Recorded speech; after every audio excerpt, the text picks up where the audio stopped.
नमस्कार, आप देख रहे रफ्तार मीडिया में आपके साथ प्रियंका मलिक हाजिर। उत्तराखंड की तमाम छोटी बड़ी खबरें लेकर खबरों का रुख करेंगे, लेकिन सबसे पहले एक नजर डाल लेते हैं इस वक्त की हेडलाइंस पर।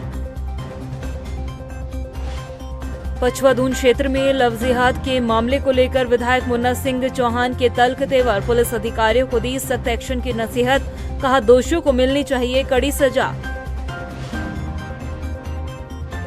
बीजेपी सांसद कल्पना सैनी ने राहुल गांधी पर किया तीखा हमला, कांग्रेस को बताया आरक्षण विरोधी पार्टी, कहा राहुल गांधी कर रहे देश की जनता को गुमराह।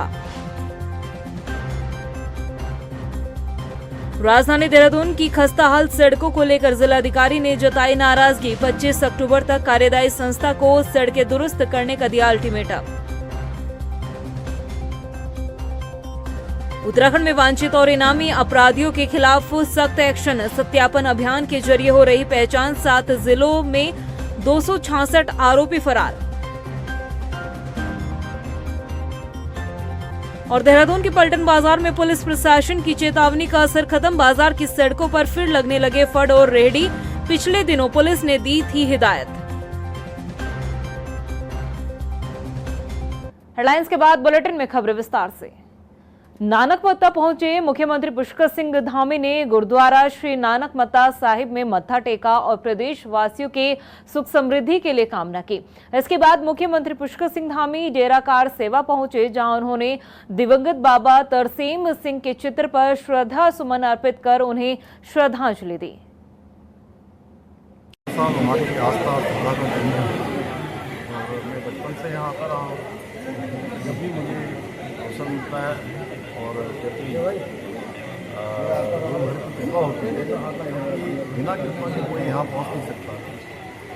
जब भी गुरु घर का बुलावा होता है तब यहाँ पहुँचते हैं। यहाँ तो हमेशा उनसे प्रार्थना करता हूँ कि हमारे राज्य में सुख शांति रहे, ताकि हमारा हर दृष्टि से खुशहाल हो। 21वीं सदी का हमारा ये तीसरा दशक है, तो उत्तराखंड का दशक इन 10 सालों में उत्तराखंड हर क्षेत्र में प्रगति कर। उत्तराखंड से राज्यसभा सांसद कल्पना सैनी ने कांग्रेस नेता राहुल गांधी पर तीखा हमला किया है। बीजेपी प्रदेश कार्यालय पहुंची कल्पना सैनी ने कांग्रेस पर आरोप लगाते हुए कहा कि कांग्रेस पार्टी हमेशा से आरक्षण विरोधी रही है। राहुल गांधी कभी कभी अपनी सीमाएं पार कर जाते हैं। साथ ही आरोप लगाया कि राहुल गांधी ने विदेश में जाकर ओबीसी वर्ग के साथ ही सनातन धर्म का भी अपमान किया। सांसद कल्पना सैनी ने कहा कि राहुल गांधी देश की जनता को गुमराह करने का काम कर रहे हैं। हाँ, मैंने आज प्रेस वार्ता की और दुख है मुझे इस बात का कि मेरे देश का विपक्ष का नेता, मेरा एलओपी, विदेश में जाकर विदेश की धरती पर उन बातों की बात करता है जिनमें सच्चाई अगर देखी जाए तो न के बराबर है। उत्तराखंड में लव जिहाद के मामलों पर बवाल थमने का नाम नहीं ले रहा है। ताजा मामला पचवादून क्षेत्र से सामने आया, जहां पर 2 नाबालिग छात्राओं को लव जिहाद में फंसाकर उनकी आपत्तिजनक वीडियो को वायरल किया गया, जिसके बाद न सिर्फ स्थानीय लोग बल्कि विधायक मुन्ना सिंह चौहान का भी पारा हाई नजर आया। ये रिपोर्ट देखिए। उत्तराखंड में लव जिहाद और धर्मांतरण के मामलों पर भले ही धामी सरकार ने सख्ती दिखाई हो, लेकिन फिर भी लव जिहाद के मामले थमने का नाम नहीं ले रहे हैं। नया मामला पचवादून क्षेत्र से सामने आया, जहां पर सरकार की तमाम कोशिशों के बाद भी विशेष समुदाय के युवक हिंदू युवतियों को निशाना बना रहे हैं। दरअसल विकासनगर कोतवाली क्षेत्र के अंतर्गत एक निजी स्कूल में पढ़ने वाली 2 नाबालिग छात्राएं इस बार लव जिहाद का शिकार हुई है। छात्रों के आपत्तिजनक वीडियो और फोटो बनाकर सोशल मीडिया पर वायरल की गई। जैसे ही खबर की भनक हिंदूवादी संगठनों और विकासनगर विधायक मुन्ना सिंह चौहान को लगी तो देर रात विकासनगर कोतवाली पहुंच गए। विधायक मुन्ना सिंह चौहान के कोतवाली पहुंचते ही कोतवाली में हड़कंप मच गया। उन्होंने इस प्रकरण पर सख्त से सख्त कार्रवाई और आरोपियों को गिरफ्तार करने के निर्देश दिए। उन्होंने कहा कि एक साजिश के तहत हिंदू बच्चियों को निशाना बनाया जा रहा है, उनकी आपत्तिजनक वीडियो बनाकर ब्लैकमेल किया जा रहा है। बाहरी राज्यों के लोग विकास नगर का माहौल खराब कर रहे हैं। मुन्ना सिंह चौहान ने कड़े शब्दों में कहा कि इस तरह के घृणित कार्यों को बर्दाश्त नहीं किया जाएगा और ऐसी घटनाओं में शामिल लोगों पर सख्त कार्रवाई की जाएगी। 2 बच्चियों के कोई आपत्तिजनक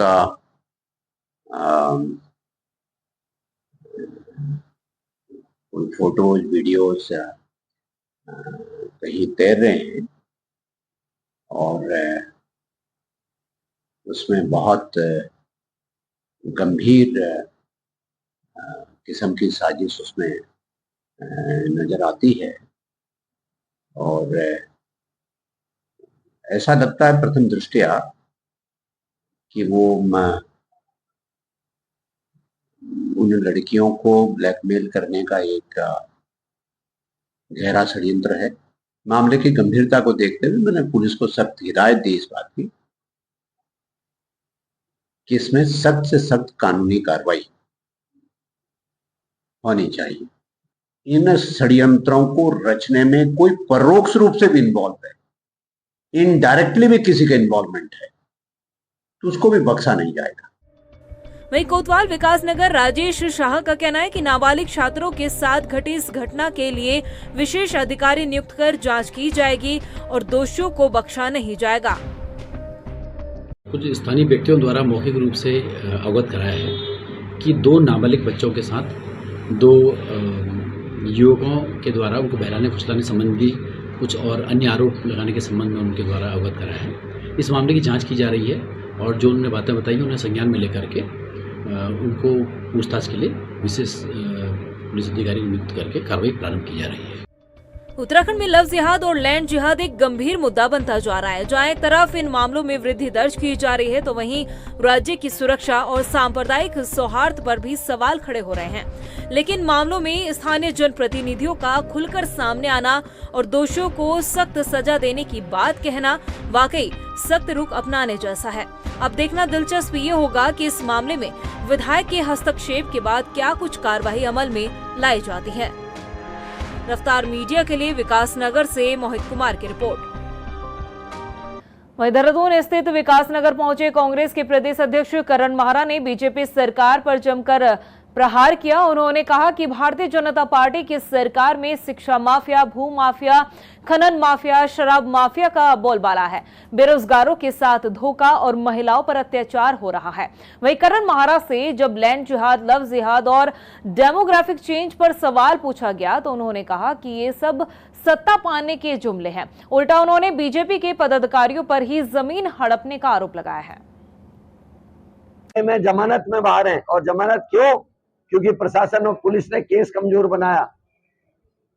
भर्ती घोटाले हुए, SSC भर्ती घोटाले हुए, हाकम सिंह बीजेपी का जिला पंचायत सदस्य, पटवारी पेपर लीक हुआ, बीजेपी का मंगलौर का मंडल अध्यक्ष। अब बताइए, भर्ती घोटाले हो, पेपर लीक हो, बलात्कार हो, हत्या हो, सब में तो बीजेपी वालों के नाम आ रहे हैं। तो कानून की आवश्यकता नहीं है, आवश्यकता है बीजेपी के कार्यकर्ता और पदाधिकारियों की वर्कशॉप बुलाएं और उनको ट्रेनिंग देगी, वो अपराध ना करें, तो ये हमारा प्रदेश सुरक्षित हो जाएगा। हल्द्वानी में गोला पुल की अप्रोच रोड बीते दिनों बरसात में बह जाने के बाद से पुल पर आवागमन बंद है, जिसकी वजह से गोलापार, चोरगलिया, खटीमा, टनकपुर सहित पर्वतीय इलाकों की तरफ हल्द्वानी से बाईपास होकर जाने वाला पुल यातायात पूरी तरह से उस पुल पर यातायात बाधित है। कांग्रेस और अन्य सामाजिक संगठन पहले 2 बार प्रशासन से पुल को जल्द से जल्द खोले जाने और वैकल्पिक मार्ग बनाए जाने की मांग कर चुके हैं। बावजूद इसके अभी तक पुल का स्थलीय निरीक्षण होने के अलावा कोई एक्शन नहीं लिया गया, जिसका विरोध शुरू हो गया है। क्योंकि यहाँ के बच्चों को ट्यूशन जाने के लिए हल्द्वानी जाना पड़ता है, किसानों को अपनी सब्जी बेचने के लिए जो है कृषि मंडी जाना पड़ता है। जितने भी लोग हैं, बुजुर्ग लोग हैं, क्योंकि मैं ट्रेन में रहता हूँ, मेरी ग्राम सभा लोग कैसे जाएंगे, मुझे ये समझ। क्षेत्र के लोग, चोरगलिया क्षेत्र के लोग, सितारगंज से आने वाले लोग और जो आम टूरिस्ट भी है जो इस बाईपास का यूज करते हैं, इतनी पीड़ा और परेशानी में और इतना जाम हल्द्वानी शहर में लग रहा है।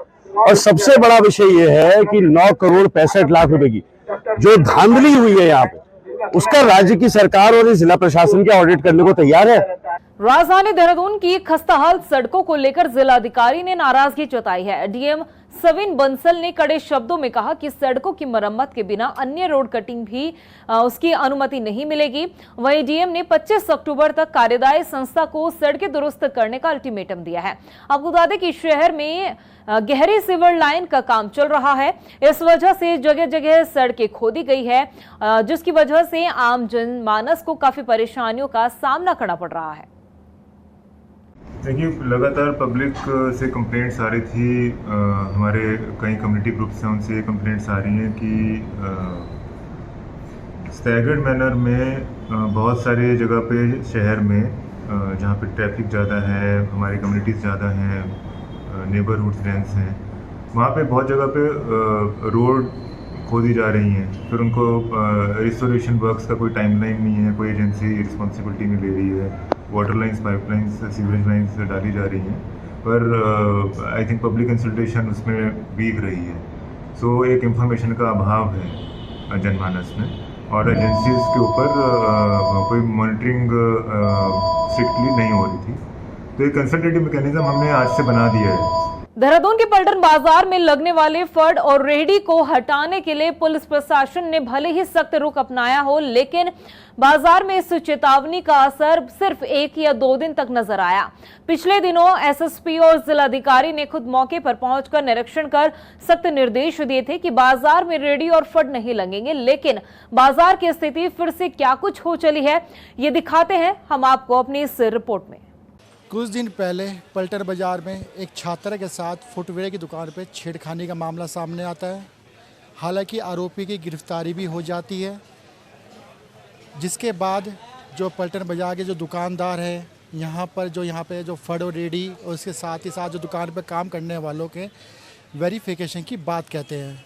पुलिस एक्शन मोड में आती है और पुलिस उसी के बाद से ही जो यहाँ पर जो फर और रेडी के साथ साथ जो दुकानों में काम करने वाले हैं उनका वेरिफिकेशन शुरू कर देती है। लगभग 300 से अधिक जो लड़के हैं जो काम करते हैं उनको हिरासत में लिया गया, उनका वेरिफिकेशन किया गया। साथ ही साथ साफ तौर पर ये सख्त निर्देश दिए गए थे कि जो पलटन बाज़ार है, पलटन बाज़ार में लोग जो पैदल आते हैं उनको ख़रीदारी में जो दिक्कतों का सामना करना पड़ता है, क्योंकि जो फड़ और रेडी जो लगती है इनका हटाने का काम किया गया था। हालांकि अगर हम बात करें पिछले रविवार की, आज भी रविवार है जो हम आपको दिखाना चाह रहे हैं, वहीं अगर हम बात करें पिछले रविवार की, तो पिछले रविवार को जो जिलाधिकारी सविन बंसल और जो एसएसपी अजय सिंह, उन दोनों ने मिलकर निरीक्षण किया था। निरीक्षण के दौरान जो भी उन्होंने निरीक्षण करने के बाद जो फड़ और रेडी को सख्त जो ठेली वाले लगते हैं उनको हटाने के निर्देश दिए थे। उससे पहले अगर हम बात करें, उससे पहले भी एसएसपी अजय सिंह ने यहाँ पे पूरे पलटन बाज़ार के फोर्स के साथ में निरीक्षण किया था। निरीक्षण के दौरान जो फड़ और रेडी वाले थे उनको हटाने का काम किया था और सख्त जो पुलिस फोर्स को निर्देशित किया गया था कि यहाँ पे फड़ और रेडी नहीं लगेंगे। वहीं एक बार मॉक ड्रिल भी किया गया, फायर ब्रिगेड का गाड़ी आई बड़ी। हालांकि पहले यहाँ बड़ी गाड़ियाँ नहीं आती थी, लेकिन अब बड़ी गाड़ी उस दिन भी आई। लेकिन आज की हालत, आज रविवार है, पिछले रविवार की भी हमने बात बताई थी, एसएसपी डीएम आए थे निरीक्षण के लिए, लेकिन इस रविवार की अब हम स्थिति आपको हम दिखाना चाह रहे हैं। स्थिति साफ तौर पर तस्वीर साफ है, आप देख सकते हैं। डीएम का निरीक्षण, एसएसपी का निरीक्षण, जो सख्त निर्देश दिए थे, हिरासत में लिए गए, वेरिफिकेशन हुआ क्या, लेकिन सब धरातल पर नहीं उतर पाया। आप साफ तौर पर देख सकते हैं इन तस्वीरों में। 1 हफ्ता ही बीता है, 1 हफ्ते में जो 4 दिन की जो चांदनी थी वो धरातल पर आ चुकी है। पुलिस की जो कार्रवाई थी वो धरातल पर नहीं उतरी है। आप साफ तौर पर देख सकते हैं किस तरह से आज भी ये जो फर और रेडी वाले आज भी पलटन बाज़ार में जमे हुए हैं, और जिससे कि जो पैदल चलने वाले लोगों को काफ़ी दिक्कतों का सामना करना पड़ता है, क्योंकि जो फर रेडी है आधी सड़क ये घेर लेते हैं, जिसकी वजह से आम जनता को दिक्कत होती है। हालांकि सबसे बड़ा सवाल ये है कि पुलिस ने जिस तरह से सख्ताई दिखाई थी पिछले दिनों, लगातार फोर्स भेजी गई, हटाया गया, लेकिन इसका परिणाम आपके सामने है, दिख रहा है कि कुछ परिणाम धरातल पर नहीं उतर पाया। कैमरा पर्सन मनवर के साथ हिमांशु चौहान, रफ्तार मीडिया, देहरादून। राजधानी देहरादून में जाम की स्थिति एक बड़ी समस्या बनती जा रही है। हालांकि दून पुलिस इस समस्या से निपटने के लिए अलग अलग योजनाओं पर काम कर रही है, और इस बीच यातायात निदेशालय ने शहर में जाम से छुटकारा दिलाने के लिए एक खास प्लान तैयार किया है। यह रिपोर्ट देखिए। राजधानी देहरादून के यातायात को पटरी पर लाने के लिए यातायात निदेशालय ने अब नई योजना पर काम करना शुरू कर दिया है। शहर में यातायात की बिगड़ती स्थिति को देखते हुए अब यातायात पुलिस कॉलेज और विश्वविद्यालय के छात्र छात्राओं को सड़कों पर उतारने जा रही है। यातायात निदेशालय की ओर से बनाई गई योजना के तहत जिला यातायात पुलिस ने कॉलेज और विश्वविद्यालय से बातचीत की है और करीब 200 से अधिक इंजीनियरिंग के छात्र शहर के 29 चौराहों पर तैनात रहकर यातायात का अध्ययन कर अपनी रिपोर्ट निदेशालय को सौंपेंगे। अभी जो मेरी इनसे बात हुई थी एसपी ट्रैफिक सीओ ट्रैफिक से, उनका कहना है कि लगभग 200 के आसपास स्टूडेंट्स हैं जो डिफरेंट कॉलेजेस से हैं, जो विलिंग हैं इस तरह की स्टडी में पार्टिसिपेट करने के लिए। अभी इसको एक दो बार और रिव्यू करेंगे, उसके बाद ये स्टडी स्टार्ट करवाएंगे हम लोग। चलिए आपको बताते हैं कि शहर के वो 29 चौराहे कौन से हैं जिन पर तैनात किए जाएंगे ये इंजीनियरिंग के छात्र। अजंता चौक, दिलाराम चौक, बहल चौक, सर्वे चौक, जाखन कट, करजन तिराहा, करजन रोड, द्वारिका चौक, आराघर चौक, धर्मपुर चौक, मोथरोवाला कट, फवारा चौक, रसपना, विधानसभा, जोगीवाला, पुरानी बाईपास चौकी, मथुरावाला चौक, कारगी चौक, आईएसबीटी, ट्रांसपोर्ट नगर, चंद्रबनी चौक, सुभाष नगर चौक, सन पार्क, अलका डेरी, कमला पैलेस, सेंट जूस चौक, रेलवे स्टेशन कट, प्रिंस चौक, तहसील चौक, दून चौक, आरजी कट, एमकेपी चौक, बुद्धा चौक, घंटाघर, टैगोर विला, बिंदाल, यमुना कॉलोनी, किशन नगर चौक, चूना भट्टा, क्रॉसिंग, शिव मंदिर चौक, महाराणा प्रताप स्पोर्ट्स कॉलेज चौक, 6 नंबर पुलिया, नंदा की चौकी, प्रेम नगर और सालावाला। योजना के तहत छात्र छात्राओं की तैनाती पीक टाइम में इन चौराहे और तिराहों पर की जाएगी। दोपहर 1 बजे से शाम 7 बजे तक छात्र छात्राएं यातायात की समस्या और उसमें सुधार को लेकर हर दिन की अपनी रिपोर्ट तैयार करेंगे। इसमें अगर किसी छात्र का घर किसी चौराहे या तिराहे के नजदीक होगा तो उसकी ड्यूटी उसी क्षेत्र में लगाई जाएगी। देखिए, हम लोग का ऑब्जेक्टिव है जो दून में हमारा जो अभी एग्जिस्टिंग इंफ्रास्ट्रक्चर है उसका हम ऑप्टिमम इस्तेमाल कैसे कर सकते हैं, तो कहाँ कहाँ पर गुंजाइश है जहाँ पर जो एग्जिस्टिंग इंफ्रास्ट्रक्चर है उसको और बेहतर तरीके से उपयोग किया जा सकता है। तो उसके लिए हम लोग कोशिश कर रहे हैं कि जो कॉलेज के स्टूडेंट्स हैं, फ्रेश माइंड्स हैं, वो भी एक बार देख लेंगे कि जो पैचेज़ हैं जहाँ पर इस तरह के इश्यूज़ आ रहे हैं वहाँ पर क्या रीज़न है जिसके कारण वो इश्यूज़ आ रहे हैं और क्या उसका सोल्यूशन हो सकता है। तो जो हमारे ट्रैफिक पुलिस के अधिकारी कर्मचारी हैं उनके गाइडेंस में वो लोग अपने सुझाव जो है कंपाइल करेंगे और 1 हफ्ते की स्टडी हम लोग कोशिश करेंगे करवाने का। तो इस बारे में जो हमारे एसपी ट्रैफिक हैं और सीओ ट्रैफिक हैं वो जो डिफरेंट कॉलेजेस हैं यहाँ पर उनसे कोऑर्डिनेट कर रहे हैं। शहर में जाम की स्थिति को सुधारने का बीड़ा अब यातायात निदेशालय ने उठाया है। देखना ये होगा कि ट्रैफिक को लेकर जो प्लान तैयार किया गया है वो राजधानी देहरादून में यातायात की समस्या को सुधारने में कितना कारगर साबित होगा। रफ्तार मीडिया के लिए देहरादून से हिमांशु चौहान की रिपोर्ट। उत्तराखंड पुलिस वांछित अपराधियों की धरपकड़ के लिए कार्रवाई कर रही है। डीआईजी गढ़वाल करण सिंह नगनियाल की माने तो फिलहाल प्रदेश में बढ़ती आपराधिक घटनाओं को देखते हुए ये बड़ा कदम उठाया जा रहा है। उन्होंने बताया कि गढ़वाल मंडल के करीब 7 जिलों में 266 आरोपी फरार है, इनमें से 110 इनामी अपराधी है। उन्होंने बताया कि सत्यापन अभियान के जरिए अपराधियों की पहचान भी की जा रही है। इस बीच जो है जो अपराधों के संबंध में काफ़ी चर्चाएं हो रही है, तो उसी को जो है नियंत्रित करने के लिए पुलिस विभाग ने 1 तारीख से एक अभियान चलाया जिसमें जो बड़ी संख्या में वांछित अपराधी है उनकी गिरफ्तारी किया जाए। तो 1 तारीख से हमने शुरू कर दिया और जिसकी गिरफ्तारी नहीं हो पा रही है उसे इनामी घोषित किया जाए, या पहले जो इनामी है, इनामी बदमाश है, वांछित है, उनके इनाम बढ़ाने की प्रक्रिया ताकि जो है उसकी गिरफ्तारी के लिए सार्थक और प्रयास किया जा सके। वहीं रुड़की में कांग्रेस महानगर अध्यक्ष राजेंद्र चौधरी ने कहा है कि सोलानी नदी के पुल का जल्द से जल्द निर्माण होना चाहिए। उन्होंने ये भी कहा कि रुड़की नगर की क्षतिग्रस्त सड़कों के निर्माण पर कई सवाल खड़े करते हुए उन्होंने सड़कों के जल्द से जल्द उनकी मरम्मत और सड़कों के निर्माण की बात उठाई है। इसके अलावा उन्होंने स्मार्ट मीटर लगाए जाने पर भी ऊर्जा विभाग को चेतावनी दी। उन्होंने कहा कि विभाग को अपना ये फैसला वापस लेना चाहिए। उन्होंने कहा कि अगर उनकी मांगे पूरी नहीं होती है तो सभी विभागों के खिलाफ धरना प्रदर्शन किया जाएगा।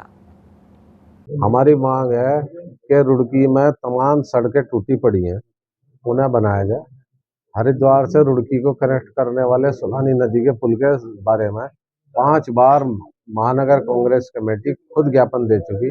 हमारे माननीय विधायक गणों द्वारा जो है इस मुद्दे को सदन में भी उठाया गया, उसके बाद भी नहीं बना। बिजली की बेइंतहा कटौती हो रही है, गन्ने का रेट तय नहीं हुआ और हम चाहते हैं उत्तराखंड में 27% पिछड़ों को आरक्षण मिले। उधर रुड़की में ही भारतीय किसान यूनियन टिकैत ने धरना प्रदर्शन कर सीपीयू ऑफिस का घेराव किया है। आपको बता दें कि किसानों के वाहनों के चालान में हुई बढ़ोतरी को लेकर किसानों में काफी नाराजगी देखने को मिल रही है और इस दौरान भारतीय किसान यूनियन टिकैत के गढ़वाल मंडल अध्यक्ष संजय चौधरी ने आरोप लगाया कि सरकार द्वारा किसानों का उत्पीड़न किया जा रहा है। हालात ये है कि किसान भूखे मरने की कगार पर है। यहाँ जो ये पुलिस विभाग का सीपीयू विभाग इसने पूरे गुंडागर्दी यहाँ क्षेत्र में मचा दी। 10-10 हजार के 20-20 हजार के मोटरसाइकिलों के चालान काट रहे। किसान की इतनी हैसियत नहीं है। हमारा कहना यह है कि जिस हिसाब से किसानों की फसलों के पिछले 20 साल में रेट बढ़ाए गए, उसी हिसाब से पुलिस के चालान के रेट भी बढ़ा दिए जा। ये मनमान्य चालान किसान मजदूर किसी भी सूरत में नहीं देगा। हम इनके कार्यालयों पर धरना प्रदर्शन करेंगे। उधर गदरपुर में बंगाली समाज के लोग अनुसूचित जाति का दर्जा दिए जाने की मांग को लेकर लगातार प्रदर्शन कर रहे हैं। आपको बता दें कि 20 सितंबर को भी बंगाली समाज के लोगों ने एक महाजन सभा का आयोजन किया था, जिसमें बड़ी संख्या में बंगाली समाज अपनी शिकायतों को लेकर वहां पहुंचे थे और उन्होंने अपनी शिकायतों पर मंथन किया था। वहीं अब इस मुद्दे पर कांग्रेस और बीजेपी नेताओं के भी बयान सामने आने लगे हैं। देखिए, कोई भी मांग असफल होने का कोई कारण नहीं होता है। जब उसके पीछे उस तरीके से निरंतरता से प्रयास किया जाए तो कोई भी मांग यदि जायज़ मांग आपकी है तो सफल होती है। रही बात अरुण हल्दर जी की, जहाँ तक उनके बारे में मुझे जानकारी, वो कार्यवाहक अध्यक्ष थे, वो पूर्ण रूप से अध्यक्ष नहीं थे, लेकिन फिर भी उनके पास एक ताकत थी और वो खासकर इसी समुदाय से आते हैं। उन्होंने एक आश्वासन दिया था, फाइलें वहाँ तक पहुँची भी होगी। देखिए, समाज में कई तरीके के लोग होते हैं, लेकिन हमने जो पूरे हमारे बंगाली समाज में जो हमने संदेश दिया वो एकजुटता का दिया। ये जो महासम्मेलन हुआ है, इसमें सिर्फ हमारे रुद्रपुर से ही नहीं, पूरे उत्तराखंड में जहाँ जहाँ बंगाली समाज के लोग रह रहे हैं, चाहे वो लालकुआ कहिए, नानकमता कहिए, खटीमा कहिए, काशीपुर कहिए, और यहाँ तक कि यूपी के आसपास जो गांव लगते हैं वहाँ से भी लोग आए थे। क्योंकि आपको अच्छी तरह याद होगा 2001 के आंदोलन में जब हमारे ऊपर बात आई थी कि जो बंगाली घुसपैठी है, और उस बात को लेकर पूरा समाज एकजुट हुआ था। तो 20 सितंबर हम लोग हर साल मनाते हुए आ रहे थे, लेकिन इस बार 20 सितंबर में हमने कहा क्यों ना फिर से हम अपनी एकता का परिचय दें, और हम जब इतनी संख्या में लोग रहते हैं क्यों ना हम अपना नेतृत्व खड़ा करें। सिख युवक के साथ पुलिस इंस्पेक्टर द्वारा की गई अभद्रता मामले में गदरपुर में कांग्रेस कार्यकर्ताओं ने पुलिस इंस्पेक्टर का पुतला दहन किया। साथ ही पुलिस प्रशासन के खिलाफ जमकर नारेबाजी की गई। इस मौके पर कांग्रेस के पूर्व ब्लॉक अध्यक्ष शराफत अली मंसूरी ने कहा है कि अल्पसंख्यकों को वर्तमान में परेशान किया जा रहा है। जो हमारा एक लड़का सिख समुदाय का था, उसके साथ जो एसआई संदीप पिलकवाल ने जो बदतमीजी की है वो बहुत निंदनीय है। कांग्रेस कमेटी, कांग्रेस गदरपुर इसका पुरजोर विरोध करती है और निंदा करती है। अगर उस बच्चे की कोई गलती थी या गाड़ी के कागजात पूरे नहीं थे तो संबंधित धाराओं में उसका चालान किया जाता, गाड़ी सीज करी जाती। लेकिन जिस हिसाब से उसके धार्मिक चिन्ह को पकड़कर, उसकी पगड़ी को पकड़कर अपमानित करने का काम किया है, हम उसकी घोर निंदा करते हैं। प्रदेश की खबरों में इतना ही, फिर हाजिर होंगे कुछ खास खबरों के साथ। तब तक के लिए मुझे दे इजाजत, लेकिन जाने से पहले एक नजर हेडलाइंस पर। नमस्कार। पचवादून क्षेत्र में लव जिहाद के मामले को लेकर विधायक मुन्ना सिंह चौहान के तल्ख तेवर। पुलिस अधिकारियों को दी सख्त एक्शन की नसीहत, कहा दोषियों को मिलनी चाहिए कड़ी सजा।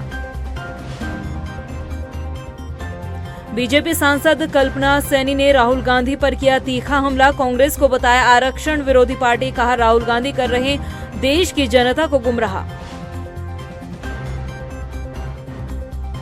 राजधानी देहरादून की खस्ताहाल सड़कों को लेकर जिलाधिकारी ने जताई नाराजगी। 25 अक्टूबर तक कार्यदायी संस्था को सड़कें दुरुस्त करने का दिया अल्टीमेटम। उत्तराखंड में वांछित और इनामी अपराधियों के खिलाफ सख्त एक्शन। सत्यापन अभियान के जरिए हो रही पहचान। 7 जिलों में 266 आरोपी फरार। और देहरादून के पलटन बाजार में पुलिस प्रशासन की चेतावनी का असर खत्म। बाजार की सड़कों पर फिर लगने लगे फड़ और रेहड़ी। पिछले दिनों पुलिस ने दी थी हिदायत।